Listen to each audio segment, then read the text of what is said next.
So first of all, let's go to the Articles of Confederation. And we have to remember that the Articles of Confederation, it is about pluribus, not unum. Okay, so we've got this national motto, e pluribus unum, out of many one. Now, the Articles of Confederation, that emphasized the many. Okay, so the role of the many rather than the one. So the sovereignty. Okay, now sovereignty, that's a big vocabulary word there that'll help you in a variety of classes and contexts. That sovereignty is essentially where a government has independent authority. So no other government can tell that government what to do. And in unitary states, okay, where they have unitary governments, it means that there's only one level of government at the top. So for example, if you go to France, then the governments, the local, France doesn't have states, all right? So you've got the national government, and then you've got regional governments which answer to the national government. Now, in our country, neither the federal government nor the state governments are fully sovereign, that the states have certain rights and duties and responsibilities that the federal government can't force the states to act on, and then the federal government has things that the states can't force it to act on. So they share sovereignty. Now, the Treaty of Paris, 1783. Now, you want to remember that because the Treaty of Paris, 1763, ended the French and Indian War. Treaty of Paris, 1783, ends the American Revolutionary War. And that treaty, basically, it said with the United States, vis-a-vis or via-vis or whatever that means, but the United States being, and it listed all 13 states. Okay, so the Articles of Confederation starts off saying that this is basically a confederation of free, sovereign, and independent states. So all of the sovereignty is staying with the states at this time. Now, that includes land claims. So the British ceded the land, basically the British after the American Revolution. Let me go ahead and pull up the Treaty of Paris.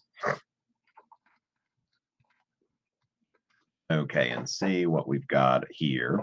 I've got a little video on this, but let me go ahead and just make a little, this is a good graphic here. So let me put that over here. And I've got a little two-screen setup, so when you see me looking up, I'm looking at the other screen there. All right, so when we look here, we see that we've got the original states, all right? And let's go ahead and take a look at the original file there.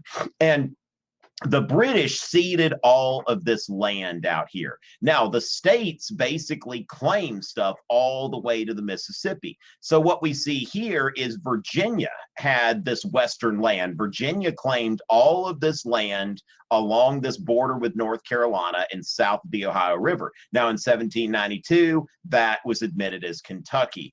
In 1790, North Carolina ceded this to the federal government and said, okay, we're going to, at the Appalachian Mountains, we're going to cede our western land claims. And that later becomes Tennessee. Now, this took a while. Georgia didn't cede this until 1802, kept that land. And then we see here that in 1795, the United States and Spain finally got, dealt with that territorial dispute. Now here, what we see here is that there were states like Massachusetts and Connecticut claimed these lands here. So there were different areas out here that were, that the states claimed. And so what they decided to do, and the Northwest, now remember, this is something what you want to remember here is that today we call this area the Midwest. And when you think about a map of the United States, what's so Western about that? There's nothing Western about the Midwest. Y'all can quote me on that. But this used to be the Northwest. Now, today when we talk about the Northwest, we're talking about the Pacific Northwest. But since this spent so long, this area was for so long the western frontier of the United States, even today we call it the Midwest as kind of a throwback to the days when it was the Northwest. And of course, the Midwest kind of comes out here, into what was then belonged to the Spanish. So that is the Northwest Ordinance. Essentially, the states ceded their land claims in this area that's north of the Ohio River Valley, north of the Ohio River and east of the Mississippi, and they decide to make that a federal territory. So the the Congress will control this, and eventually this is to be divided into states. Now you can see these townships that were created here as well. And so they created a system where the West could be settled in an orderly fashion. Okay, so that's the main thing there, that the West is going to be settled in an orderly way, and the goal is to create new states, that new states will be admitted from this area. So now the other thing about the Northwest Ordinance is that it was specifically stipulated that slavery would not spread to this area, that slavery would not be legal in this territory, which sets a precedent that's going to come along later. Can the federal government regulate slavery in the territories, and to what extent? And in this case, the Congress is saying that there will be no slavery in this territory. Now, this is part of the really kind of aligns with the North. And remember that after the American Revolution, okay, so if we go and we look, let me run here and grab something real quick just to kind of show you what's going on, just to give you a little bit of additional perspective here that I think will be helpful to you. Let's see, now that's the American Revolution and Legacies of the American Revolution. I should go ahead and make a video out of that. All right, so looking at this here, the legacies of the American Revolution, which would be something that we could very well talk about here. But now what happened is by 1800, nearly all states, okay, it's not projecting onto that screen. Okay, so we're going to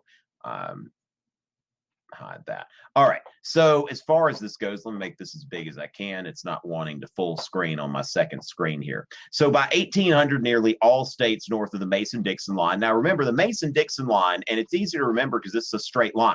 It was a boundary. It's the boundary between Pennsylvania and Maryland that was surveyed by a couple guys, Mason and Dixon.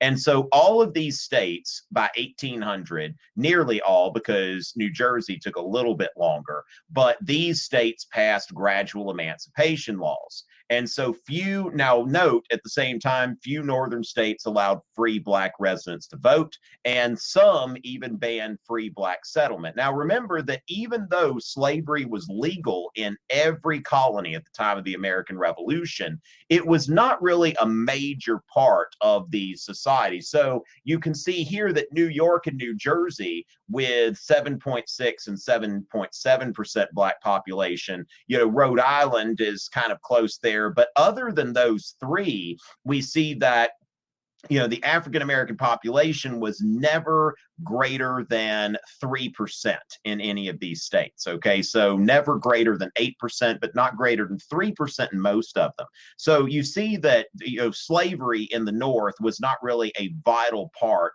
of the economy at that time. But meanwhile, slavery became even more entrenched in the South, and that is the understanding that you want to take from that. So why is it that they're allowing this to happen? Now, I've heard someone argue before that really not allowing slavery here kind of, it gave an advantage to Virginia because they can't go out west and create, a slave system there to compete with Virginia cash crop agriculture.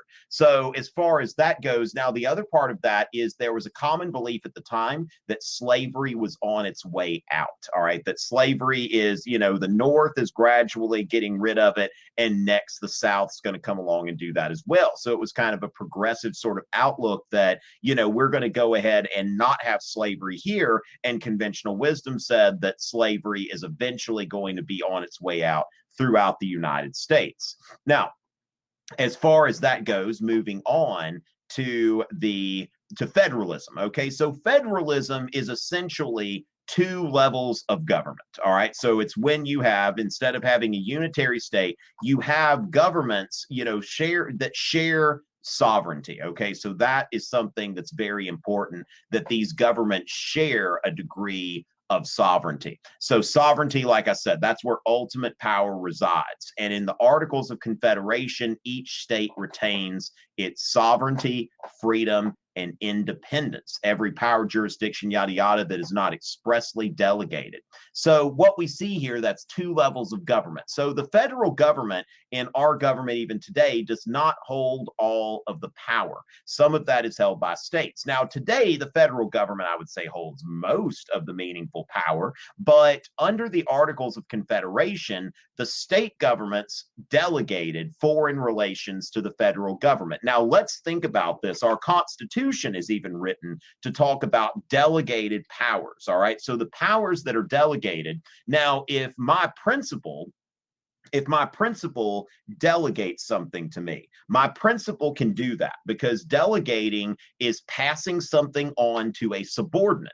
Now, I cannot delegate to my principal. So that cannot happen because my principal is not my subordinate. So really the federal government was conceived as something to serve the states. The states didn't really see a problem, and that's something that's important to note, that as a result of the American Revolution, what people in the states really feared most is we don't want to be dominated by an outside government, because what had happened with the, before the American Revolution is Parliament had passed taxes without consent and all kinds of crazy stuff like that.